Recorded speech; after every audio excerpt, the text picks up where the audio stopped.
গুরুদের লক্ষ্য করে বলছেন যে এই রমজান মাসে আল্লাহ তাআলা রোজাকে ফরজ করে দিয়েছেন।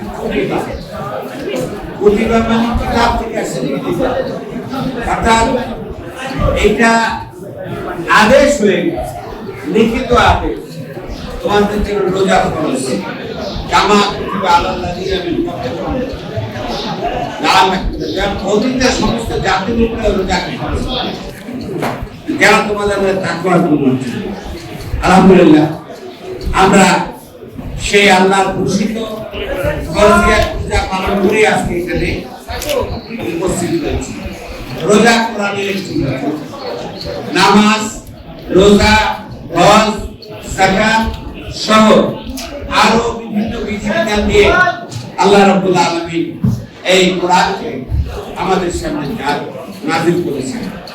রাসূলুল্লাহ সাল্লাল্লাহু আলাইহি ওয়াসাল্লামের কাছে 23 বছরের জীবন জিন্দেগিতে আল্লাহ রাব্বুল আলামিন বিভিন্ন পর্যায়ে এই কোরআন আল্লাহর পক্ষ থেকে নাযিল করেছেন।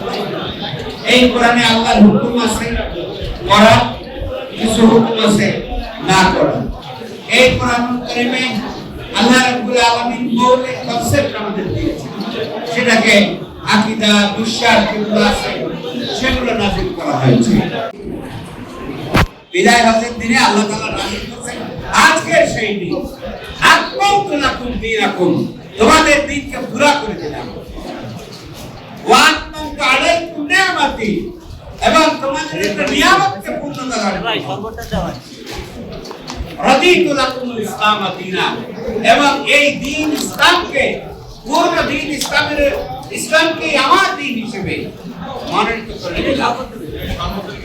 ভাই ও বোনেরা, বর্ণনা করেছেন এখানে মুসা আলাইহিস সালামের জাতির ইতিহাস এসেছে, ঈসা আলাইহিস সালামের জাতির ইতিহাস এসেছে, ইব্রাহিম আলাইহিস সালামের জাতির ইতিহাস এসেছে, আদম কিভাবে দুনিয়াতে আসলেন, তাকে মেনে নিয়ে কিভাবে